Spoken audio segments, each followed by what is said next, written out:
こんばんは。バージョン 4.7 予告番組長き夢を紡いでようこそ。パイモン役の小川葵です。こんばんは。クロリンデ役の石川優衣です。あれ、今回は私たち2人だけですか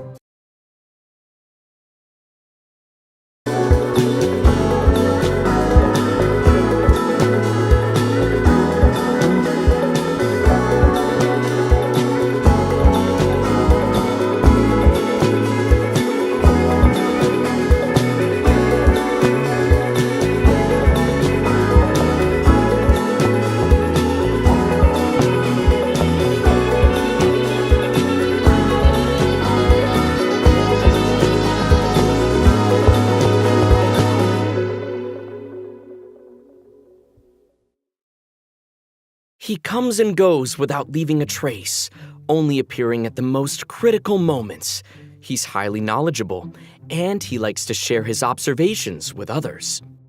She has a cold and stern exterior, and her spotless battle record has earned her renown throughout Fontaine. She is an unusual-looking Melusine with an equally unique perspective on the world. And now, their voice actors have all gathered here today to deliver the version 4.7 special program! I can't believe we're actually all here. Finally! Hello, travelers. My name is Zach Aguilar, and I voice the male traveler. Today, our hosts for the special program include... Hello, everybody. I'm Yuri Lowenthal, the voice of Dainsleif.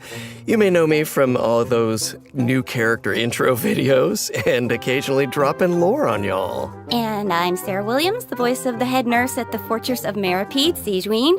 She's there keeping everybody all healthy and nice and making sure everybody feels good. And hey everyone, I'm Crystal Lee, the voice of Fontaine's champion duelist, Clorand. Pew pew pew, let's get it. All right, nice. So we've got a traveler, a man of mystery, a duelist, and a healer. I think it's the perfect adventuring party. What a wild coincidence, you guys. I just received an invitational letter to a new domain. Yeah, that's Yeah, not a imagine that. coincidence. Gee willikers, where did that come That's from? just destiny. Yeah, definitely. You know, this new domain seems to be right behind us, but in order to complete the challenge, we'll need to tackle several missions first. Well, then what are we waiting for? Let's do this! Traveler, Paimon, would you join us and play Marechaussee Hunter Judgment Day? This script was adapted from the real history of the Marechaussee Hunters. You all will play the role of hunters from a bygone era and resolve a series of events unfolding in the capital.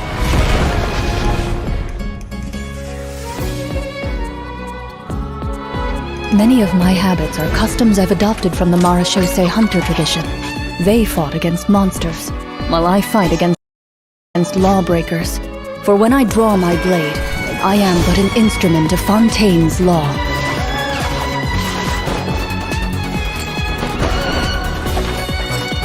Loaded. Time to testify. Madam Mage says that every page of a storybook is a segment of the present. So vast and mysterious. There must be quite a story behind this place. So, I'll explore this place with you to the end. Let's never stop hoping for victory. Way ahead of you!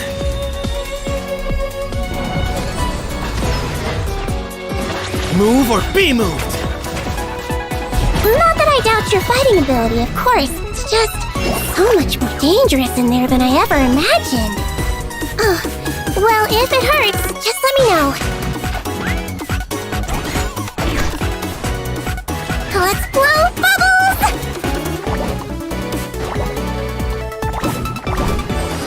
Don't be nervous, just relax. A strange disease, one I suspect that every Fontainian suffers from.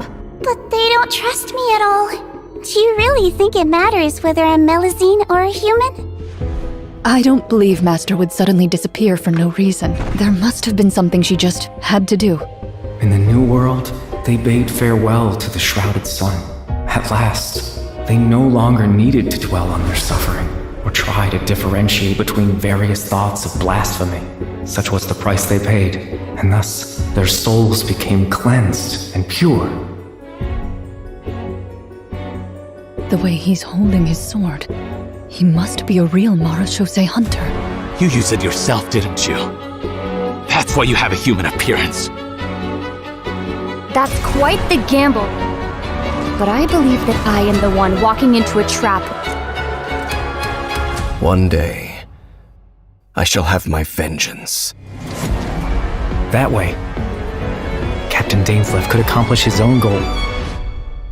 The loom of fate has already been completed.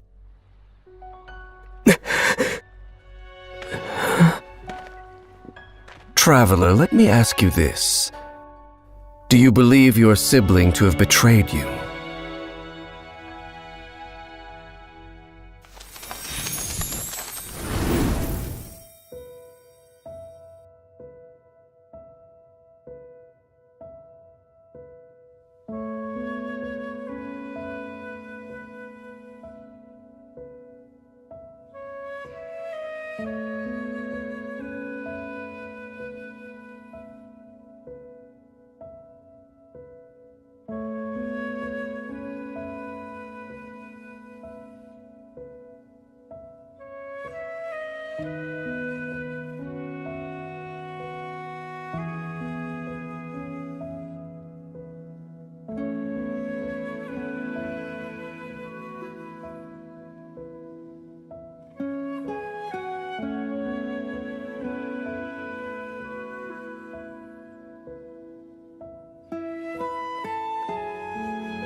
It looks like our first mission is here. Fancy that. Assemble your team. Oh, I get it. Our first mission is to introduce the new characters. All right, this is getting exciting. Here it is. All right then. Well, how about we start off by introducing Fontaine's strongest champion duelist, Clorand. You would say that. It's true. In my role as champion duelist, my opinions do not matter. For when I draw my blade, I am but an instrument of Fontaine's law.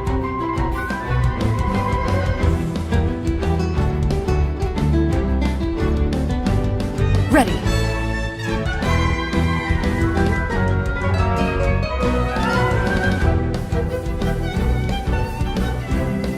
Where evil lurks, shoot on sight.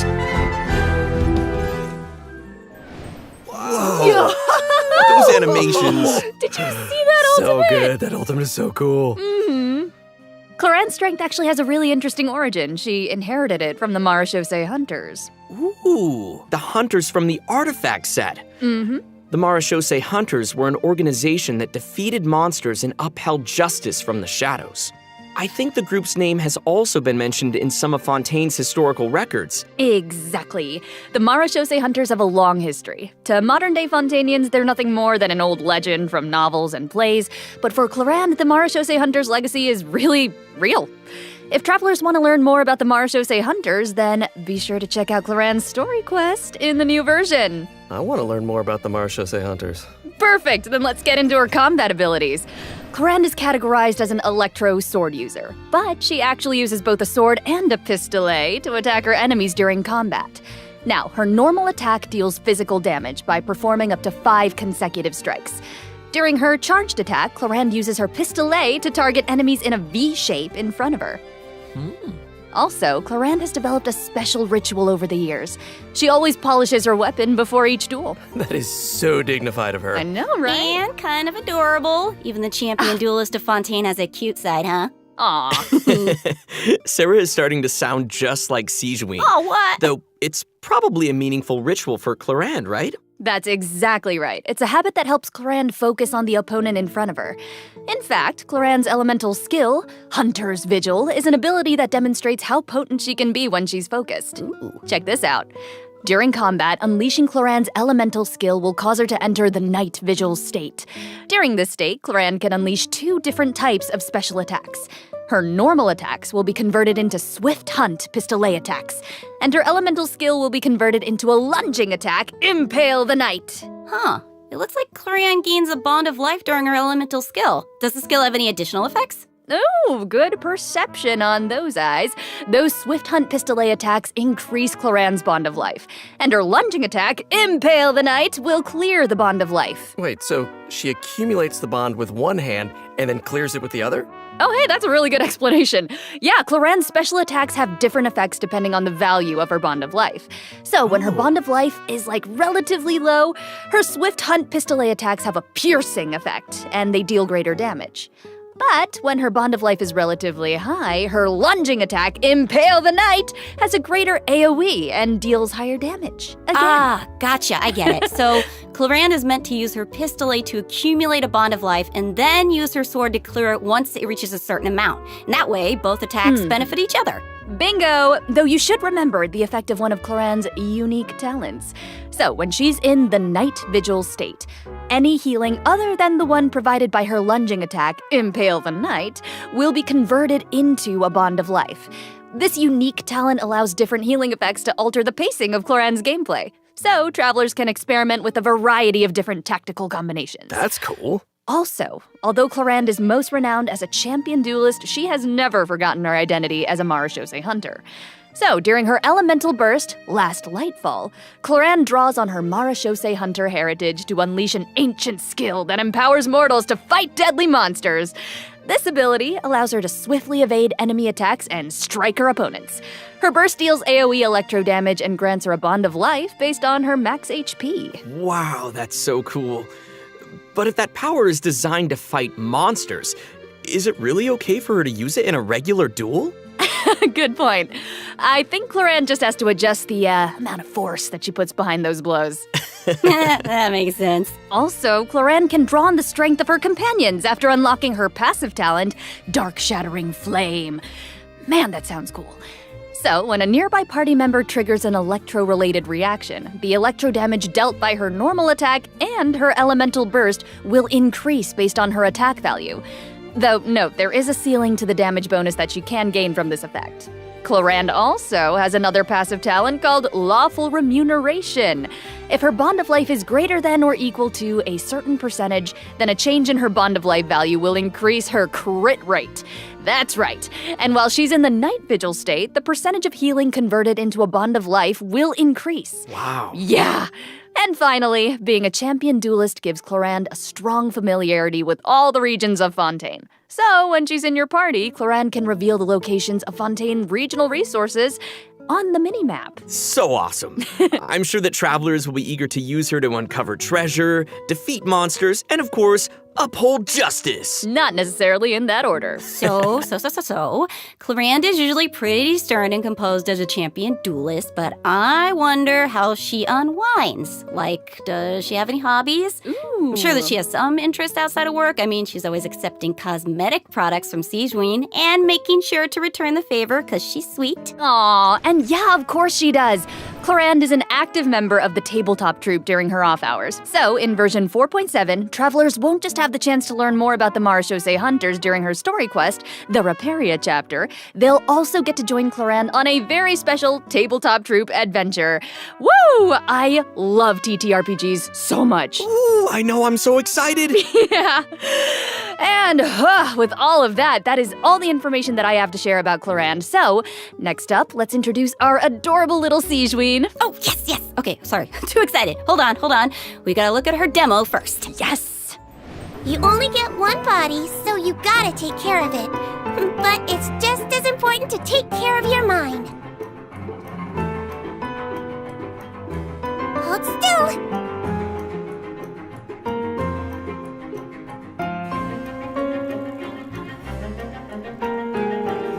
He might feel a little prick.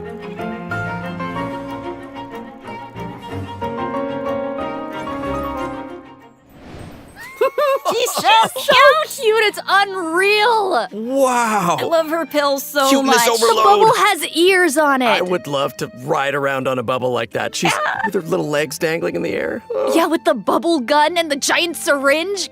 Guys, so cute! Those bubbles are so big.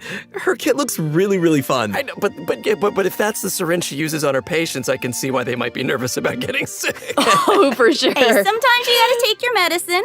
And since she's the head nurse at the Fortress of Meripede, Sigewinne wants everyone to stay healthy. She believes that taking care of your body is the most important goal. But she often encounters people who overwork themselves in the production zone, so she always tries to sneak them healthy meals, but she doesn't think that's a substitute for some proper rest. Oh. Take a page out of her book. Yeah, seems like you'll need to be well-fed and well-rested if you want to keep up with Sigewinne.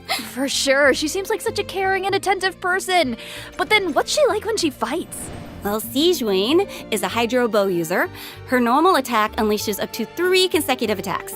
During the second and third attack, Sigewinne takes out a pill and tosses it at her opponent. I saw that in the demo. It's like she's literally telling her opponents to take their medicine. Look at the size of that thing. She can make aimed shots using her charged attack.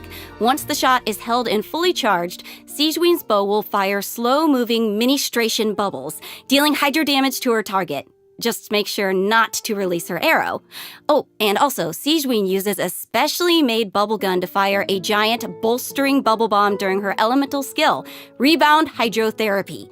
The projectile bounces between nearby opponents, dealing hydro damage to anyone it touches and restoring HP to all nearby party members, well, except for Sigewinne herself. Sigewinne will be healed a certain amount of health when the bolstering bubble bomb disappears, which is based on her max HP. Bolstering bubble bomb. Say that 3 times fast. Oh, please don't make me. You know, travelers could have a bubble blowing contest with their Sigewinnes. Would that be great? You can have that idea for free. It's exactly It's a like great blowing idea. bubbles. The longer you hold her elemental skill, the larger the bubble grows. Once the projectile is released, it will gradually decrease in size as it bounces around. The bigger the bubble, the greater the damage and healing effect. And if a large bubble hits a weaker enemy, they'll be trapped inside. Whoa. Guys, it's like she's trapping them in a cage of kindness. Like the Hydro You can Business? tell she cares about them. Her bedside manner is so strong. Hey, wait a second. Are those the orbs that Nivelette drops? It looks like Sigewinne creates 2 source water droplets when she fires a bubble. And it looks like she gains a bond of life when she touches them? How does that work? I can explain that as well. Since she has training as a nurse, Sigewinne understands how to make the most of a dire situation. Her elemental skill creates source water droplets, and Sigewinne can give herself a bond of life by absorbing them. When that bond of life is cleared, Sigewinne can regain some elemental energy based on the value of the bond of life. Neat. So Sigewinne's healing can nullify her bond of life, and she can restore energy for herself. Nice. That's right. While the bond of life is hazardous to most people, it can actually be perceived as a real advantage for Sigewinne. After she unlocks her talent, Detailed Diagnosis, Thorough Treatment, Sigewinne's healing will be increased based on the total bond of life values across all the characters in her party. Oh, thank goodness. Sounds like a Melusine can make the bond of life a lot less scary. After using her elemental burst and absorbing nearby source water droplets, Sigewinne will use the syringe to spray enemies in front of her. This attack deals continuous hydro damage. Wait, that's so cute. Even her attacks are a form of medical A treatment. huge syringe. Yeah, I mean, hey, she just wants everyone to be as healthy as possible. Yeah, right? Sigewinne wants every patient to get a proper amount of rest. After unlocking her passive talent requires appropriate rest, unleashing her elemental skill will also trigger the semi-strict bed rest effect. Oh. This effect will grant her a hydro damage bonus and several stacks of convalescence. When non-active characters deal damage with their off-field elemental skills, Sigewinne can consume a stack of convalescence to increase that elemental skill damage. I like how it's only semi-strict. It's like, not super strict, because she couldn't be super strict. Just a little. Wow, so it seems like the bond of life mechanic is pretty integral to both Sigewinne and Claran's kits. Mm-hmm. That sure was a lot of information, though. Oh, yeah. I can't wait to see these abilities in action. And travelers won't just be limited to the playstyles that they've seen here, right? As I understand it, the mechanics leave a lot of room for open experimentation. Yeah. Right. And outside of combat, Melazines are very connected to the ocean, so Sigewinne always takes care of her companions during underwater exploration. Sigewinne is especially helpful when her friends are endangered by underwater enemies. She can use her emergency dose talent to continuously restore HP to her party member for a period of time. Unfortunately, doing so will lower all of their elemental and physical resistances. There's always a price. Cool. That seems like a skill that would come in handy, though. Sigewinne is always looking out for us. Thanks, head nurse. Of course. Oh, and I've got a quick question for you all. Yes. Have you noticed any differences between Sigewinne and other Melazines? Well, I think her appearance and her interests definitely stand out. Like, if you ignore the tail and the feelers on her head, then she actually doesn't look that different from a human child. Right. How could you ignore those? Right. Well, true, fair. But also, she's interested in beauty, and she knows a lot about skincare, and she actually even contributes to the most famous beauty magazine in Fontaine. Did not know that. Oh, and her medical knowledge. Right. We haven't encountered any other Melazines who give medical treatment to humans. And Sigewinne seems to care the most about the people of Fontaine. And she's also one of the few Melazines who work in the Fortress of Meripede, right? Right. I mean, generally speaking, not many people are willing to treat criminals. I mean, not even a Melazine's open-mindedness usually goes that far, right? Sigewinne's does. You're all bringing up great points. Don't you think that Sigewinne's differences from the other Melazines make her seem more unique and approachable at the same time? In the Nerai chapter, travelers will have the chance to learn more about the background of this very special Melazine in her personal story quest. Woohoo! Oh, that's awesome. Hey, speaking of story quests, didn't travelers meet a mysterious youngster last version? Oh? Sometime during Sino's story quest? Well, travelers will now have the opportunity to add him to their parties. He recently left the desert and he's eager to travel around. So, Zach, why don't you introduce him? Go, Zach. Oh, me? Okay then. Let's take a look at Sethos' demo. If you're always asking why, you end up thinking yourself into a corner. Sometimes it's better to let go.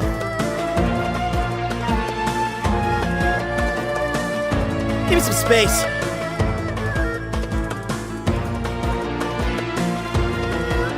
Glory to Al Akmar!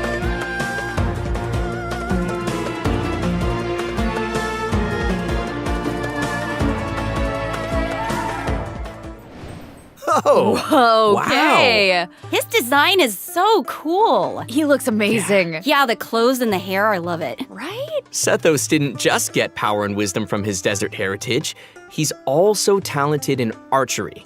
Sethos has always loved hiking, and he has a great sense of direction. Whether he's exploring the desert or the rainforest, he knows the roads like the back of his hand. And he always knows where to find the best regional specialties. Yeah, you probably know where this is going, but I'll say it anyway. When Sethos is in your team, he'll reveal the location of Sumero regional specialties on the minimap. Nice. Cool. Wait, so I'm curious. He's lived in a remote desert for his entire life, and he carries the weight of such an ancient legacy. To me, it seems like someone with that kind of upbringing would either be, like, really introverted or just super arrogant, but Sethos doesn't seem like that at all. Yeah, you're absolutely right. Sethos is a very open-minded and cheerful person. As the successor to the mysterious Temple of Silence, he had more educational opportunities than other people who live in Sumeru's desert. His responsibilities drive him to learn about other people and places. He has a very open mind, and he tries to be optimistic. In fact, his personality is a huge help in getting along with other people. So wait, that sounds like... are you saying he's a social butterfly? I guess. He's a pretty busy guy, and he lives a pretty varied lifestyle. And he's around the same age as the General Mahamatra Sino. He occasionally visits the academia. He's always trying to make friends in Sumeru City, and he enjoys browsing goods at the Grand Bazaar. But we've already talked a lot about his hobbies. Let's move on to what he can do in combat. Yes. Sethos' aim shot has a special variant when charged to level 2.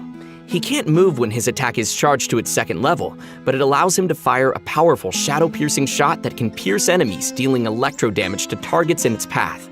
Sethos' talent, Black Kite's Enigma, can decrease the charging time of his aim shot by consuming elemental energy. Some elemental energy will also be consumed after releasing the shot. Nice. Ooh, useful. Yeah, and also I noticed his aimed shots take a really long time to charge. So I think that means players need to store up elemental energy to fire the shadow-piercing shot faster, right? Hey, wait a minute. I feel like this is the first Genshin Impact character who actually consumes elemental energy while firing aimed shots. What? Yeah, you're right on. Hey. That's why Sethos has an elemental skill that helps him restore elemental energy. Useful. It's an ancient ritual that deals AoE electro damage, and it also restores elemental energy whenever a hit on an enemy triggers an overloaded, electrocharged, superconduct, electroswirl, quicken, aggravate, or hyperbloom reaction. That's a lot. But travelers also have another option for firing powerful shots. By unleashing his elemental burst, Sethos will perform an ancient ritual that was passed down from King Deshret's era. He will enter the Twilight Meditation state, converting his normal attacks to enemy-piercing dusk bolts that deal increased damage based on his elemental mastery. Oh, that's cool. That sounds like a mini version of the shadow-piercing shot, only it doesn't take as much time to fire. Useful. Okay, also it seems like the records of King Deshret have a lot of powerful abilities, so between you and me, does that mean Sethos has mastered other mysterious rituals and techniques? Of course! Yo. I'm sure that the Temple of Silence has a whole archive of secrets. One of his other talents will also increase the damage dealt by a shadow-piercing shot for a period of time based on his elemental mastery. Okay, all right. Sounds like the Temple of Silence is a real impressive legacy. No kidding. So many ancient rituals. Sethos is definitely a talented fighter who can make full use of his martial heritage. He's similar to Colorand in that sense. Yeah. Oh wow, we finished the first mission. Nice. I wonder what the next one's gonna be. Let's get it. Oh, it looks like we'll have to uncover hidden secrets in our next mission. Why are all you guys looking at me? Well, I mean, secrets are kind of your area of expertise. All your character does is speak in riddles. Speak plainly, sir. Yeah. Okay, that's a good point. Okay, well, I guess I'm the only one who can shed some light on the hidden secrets. Oh, here he goes. So here we go. Archon Quest Chapter 4, Act 6, Bedtime Story will become available in version 4.7. Travelers will finally reunite with Dainsleif, who will share more information about Conria's past. Ooh. That's what you guys were waiting for, right? Yeah. And also, I got to break out my voice acting skills for this patch, you guys. Oh my gosh, words come out of your mouth. Hell yeah. You did. Oh yeah. This time, Ether and Lumine will get to meet face to face. And based on what we heard in the trailer, it seems like the Loom of Fate is now complete. So travelers can look forward to learning more about Kari Bear in this quest. We just can't reveal everything right now, okay? Leave some secrets for me. These are important secrets that travelers should uncover for themselves. Oh, okay. We can call off the snipers. Call off the snipers. Right? I know, I get it that everyone can barely contain their excitement. So, I will throw you a bone. To help tide you over until the next update, I'll be sharing a special surprise with y'all. Oh. What is it? Come on. Oh, I love surprises. It is... You'll know very soon, I promise. But first, we need to introduce the event wishes. Okay. So, in the first phase of version 4.7, Clorand and Alhaitham will be featured in the event wishes. Yeah. Sethos will be the new 4-star unit that appears on this event wish banner. And in the second phase of the version, travelers can look forward to event wishes from Sigewinne and Farina. Nice. And, because there's never enough, a new 5-star sword, Absolution, and a new 5-star bow, Silver Shower Heartstrings, will also be featured on their respective weapon banners. They look so good. So cool. So good, right? All right. Okay. I've made y'all wait long enough. Let's bring out the surprise. Yes! I hope everyone enjoys it. Let's go.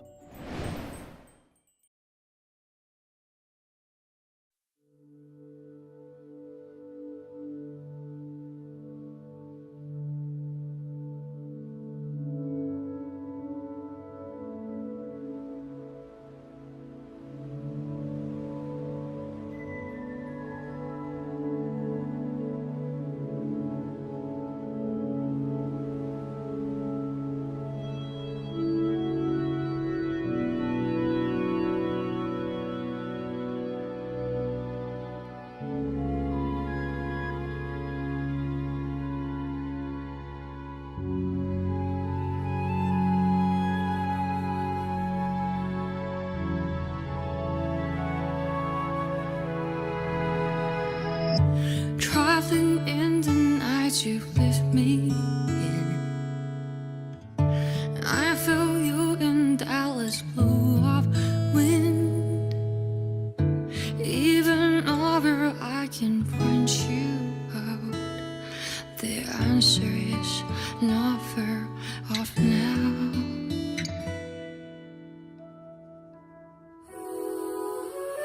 This journey of ours has been bittersweet.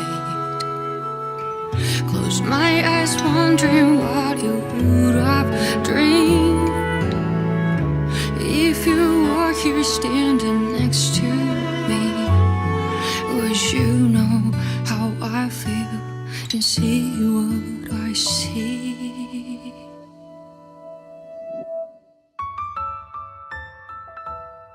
Know that I will always try, putting your rhythm and rhyme. Through the nights so long and dark, I see you shining bright. And no matter where you are, you've come with me this far, showing the way when all is falls apart.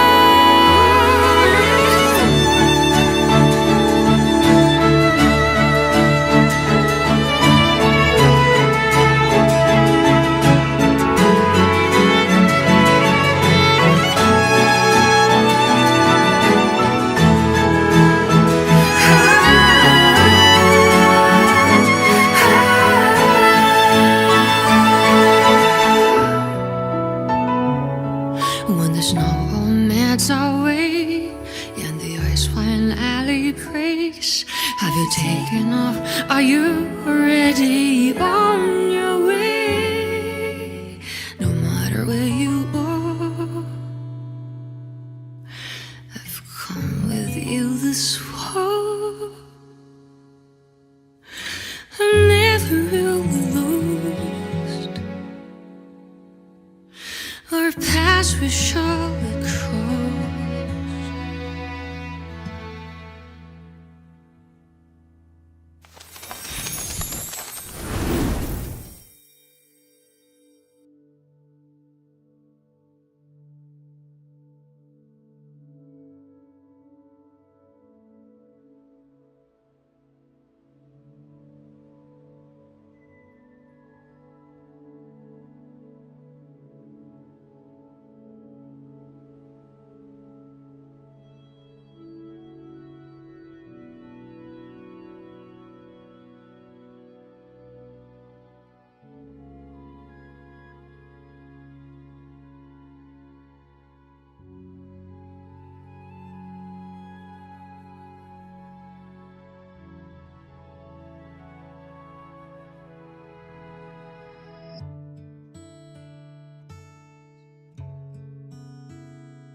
Welcome back, travelers. Thank you. Hey. I think it's about time we introduce this domain behind us. Yes, bring on the challenge. I'm so ready. Dun dun You dun. sound ready. The location of this challenge seems pretty intriguing. Paimon and the Traveler discovered a secret room within the Mondstadt Library, and they've received an invitation to participate in a mysterious performance. Oh, I love secret rooms in libraries. I've always wanted one.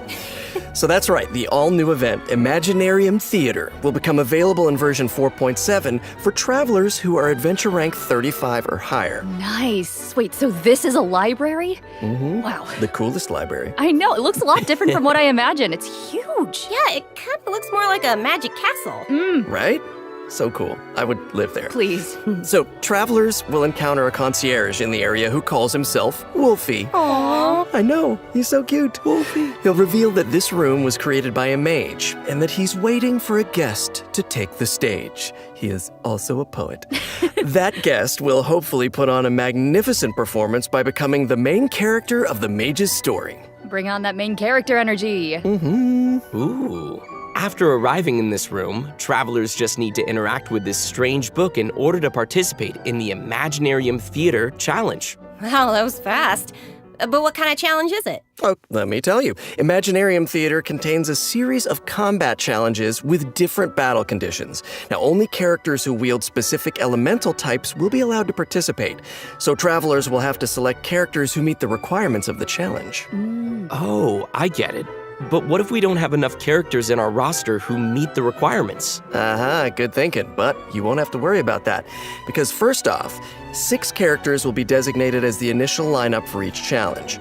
Trial characters will be provided for travelers that are missing any of those characters. Nice. And travelers can also invite special guest characters to participate in the challenges that aren't restricted by the event requirements. In addition, travelers can also designate a certain number of characters as supports for their friends. They can also select their friends' supporting characters to join their own team. That's a nice way to get to try new characters. Right? Friends. Who would say no to more friends? Friends support each other in staged combat. Friends helping each other. And during the current challenge period, those 6 designated characters who make the initial lineup will gain fantastical blessings. This will grant them buffs that remain potent even outside of the Imaginarium Theater Challenge. Wait. So you're saying those buffs aren't just active during the challenge itself? Yes! Wow. You're kidding. Wait, okay, the mage behind the theater must be super powerful. Oh, super powerful. And I know that everyone's probably wondering why it looked like we had to select so many characters just now, but characters will consume vigor while participating in Imaginarium Theater combat challenges. So when a character's vigor is fully depleted, they will no longer be able to fight, and you will have to replace them with a new character. It's time for some R&R.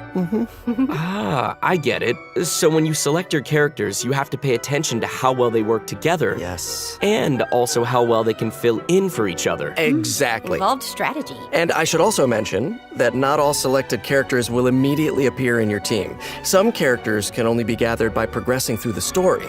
They can formally be added to your team at the end of an Imaginarium Theater battle, or when you encounter certain special events. Cool. So assembling your team is part of the challenge. Yes, which makes it even more fun. But let me explain a little more about the special events that I mentioned. Travelers can choose to spend Fantasia flowers to trigger events during the story. Now, some events will unlock certain characters for battle, and others may trigger certain perils, certain doom. So, travelers will have to choose very carefully. Ooh, no pressure. Right? Travelers can collect performance toward rewards by completing challenges and finalizing their performance results. The first time they complete a challenge, travelers will also receive a debut performance gift. Ooh, presents. Travelers who feel particularly confident can try to attain the Star Challenge condition during each stage. They'll be able to obtain different levels of performance medals that correspond with the difficulty of the challenge. These medals can be displayed on their profile. Go ahead and show off. And that's not all, right? Travelers can also obtain toy medals during this event, which they can exchange with Wolfie the Concierge. In return, travelers will receive special poses for their characters when taking photos. Oh, awesome! Right? Travelers will be able to take all sorts of new cool pictures. I am excited to see new poses. So hyped. Me too. And also, more poses will be added whenever Imaginarium Theater is updated. Yes. And finally, each performance in the Imaginarium Theater has several difficulty levels, and each one has a different number of challenges.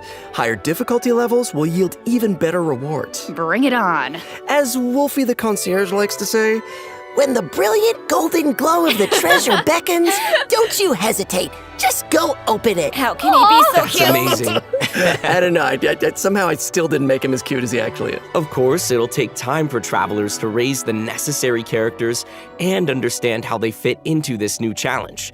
And I'm sure travelers are always looking for ways to get more primo gems. You just said the magic word. Gimme! Each month, Imaginarium Theater will alternate with updates with the Spiral Abyss. In addition, the total rewards that can be gained from the Spiral Abyss has been increased from 600 primo gems to 800 primo gems. Yes! Yeah. More information will be available across Genshin Impact's official social media accounts, so keep a lookout. Aye, Captain. Ooh, the background is changing. Ooh, here we go, Let's see what else this version has in store. Yes, please. Mutual security enhancing simulation. Huh.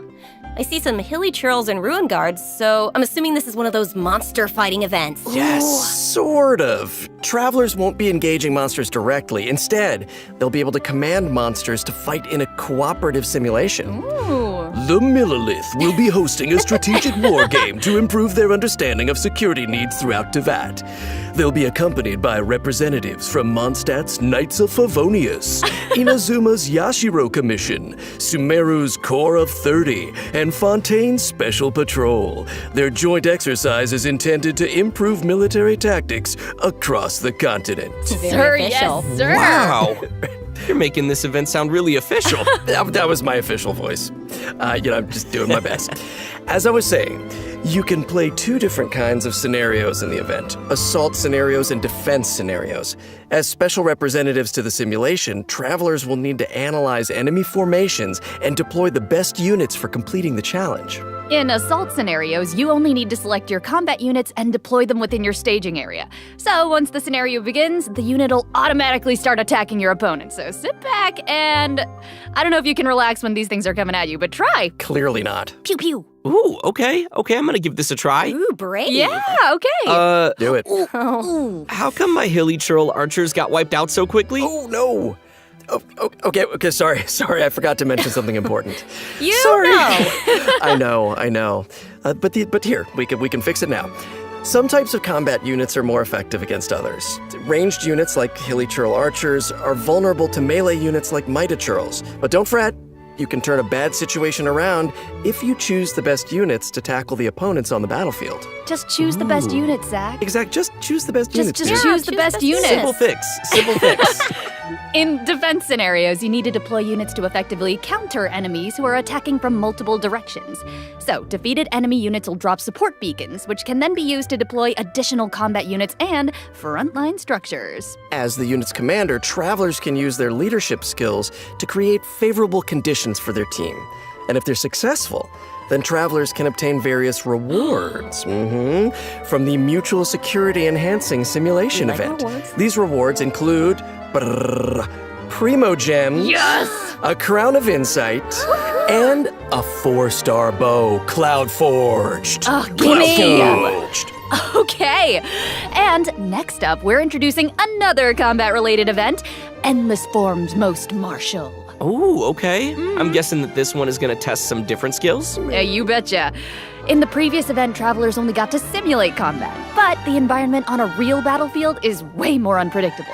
And that's why it's important to come up with combat tactics on the fly and take advantage of battlefield conditions. So, in Endless Forms Most Martial, travelers will have to defeat enemies according to the special rules of each stage. For example, some challenges may require travelers to defeat enemies affected by the electro-charged condition, and that is the only way to accumulate progress towards the challenge goal. Now, once they satisfy the requirements, they'll be able to earn rewards. I'm appreciating all these rewards. Yes, I love rewards. So this is one of those challenges that requires you to strategize. Indeedy. Oh, okay, let's move on to our next event. I'm gonna try this announcer voice. Yeah. I've gotten a report about a loud boom that just went off in a rather unremarkable part of Fontaine. Uh-oh. Ooh, I like that news. It must have come from that crocodile-shaped cannon. That thing looks pretty scary. Never fear, viewers. I wouldn't worry about it, actually. Phew. This cannon was modified by a Fontanian engineer. It's now just a toy cannon that you can use to fire hydro bullets. So, why not have some fun with it? Oh. Okay, Oh, yeah. well, why not indeed, if that's the case? Travelers will need to allocate energy to the cannon and choose the correct firing mode to destroy as many target balls as possible within the time limit. They'll even be rewarded for their trouble. Was there ever a doubt? In order to keep the event interesting, special types of target balls will appear during the challenge. They will produce different effects when they are destroyed. So, be sure to check it out for yourselves in the new update. You guys, that's my kind of old school arcade games, because I'm an old school. Okay, I'm just old. Anyway. No, it's like, oh, no, not that. Our next event takes place in the land of Mondstadt. Travelers will encounter a familiar light novelist who recently completed a new script. Travelers who follow her script will be able to embark on a wondrous journey of literature and imagination. And the script will lead travelers to mysterious locales where they will have the opportunity to earn rewards. That is, if they can evade bullet curtain assaults from, various mechanisms and collect enough labyrinth coins. No big deal, you can do it. Easy peasy. Wicked warlocks will also be scattered across the field. Ooh, alliteration. I like it. If you defeat them, then you can earn even more coins. Ooh, it looks like we'll have to move really skillfully if we want to avoid all those attacks. No pressure. But hey, don't worry. Travelers can take advantage of adventure techniques to gain special buffs. So these buffs will make the oncoming bullets a lot easier to deal with. You'll also be able to get rewards more easily if you're smart about how you use them. That sounds great. So great. Speaking of strategies, the new version will be adding more updates to the Genius Invocation TCG. Travelers can look forward to new character cards, monster cards, and action cards. Also, more NPCs will be ready to challenge travelers in the open world. Oh, and I hope they're ready to lose. Oh, they could take a challenge. Also, the Leyline Overflow event will also return in the new version, so don't miss out. Whew, that was a lot of information. Let's take a break while we take a look at the last redemption code. See you soon.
And we're back! Welcome back, everybody! We're back! We're back! Hello! Welcome back to the version 4.7 special program. Looks like we completed this domain challenge. Oh, was there ever any doubt? Piece of cake. I think you'll find I am very, very pro. Now it's time to tell everyone about the new optimizations in the latest update. Yes, please. First up, the encounter point system for collecting daily commission rewards will now be unlocked at adventure rank 24.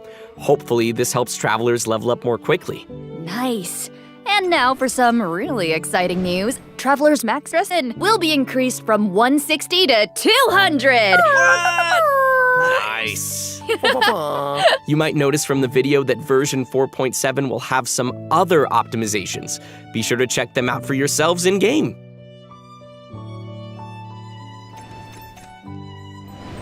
All right, that looks like all the information we have to share today. Bye, travelers. What? What? Just kidding. Wait. No, I'm just kidding. Of Okay. course I wouldn't sign off without giving you guys the chance to talk about your time here on the special program. How was it? I have things to say. No, I'm so thrilled to join this amazing voice cast, and I'm excited for everyone to get to see Siegeween in action and add her to your parties, I hope, and Yes. just see how cute she is with her little pills and her adorable little syringe. And, take it. Oh my god. And like, Thank you very much. yeah, same here to everything that Sarah said. It's such an honor to join the cast. I'm so excited that Clarend is finally coming out. I hope everyone has fun meeting her and learning more about her. And also, I'm really excited for these combat events. I don't know about you guys, but I've been playing this game, and my favorite thing's beating things up in this world. Yeah. No, me too. Love fighting these monsters. And you guys, I have not been playing this game for years, and so while Dainsleif is a man of mystery, this game, so much of it is a mystery to me. And you guys were so welcoming today, and I learned so much. And I don't know, is this the thing that finally gets me to start playing? Oh. Are you guys a gateway? Oh. Did that just happen? Did we get him? This is it. Yeah, it's been absolutely awesome doing this with you guys. I'm so excited for Imaginarium Theater, of course, all the new characters, and the new Archon quest because I got some new voice lines. Oh, yeah. He speaks! More! Awesome. Well, thanks for coming, guys, and see y'all in game. See y'all in game. Bye, everybody. Bye.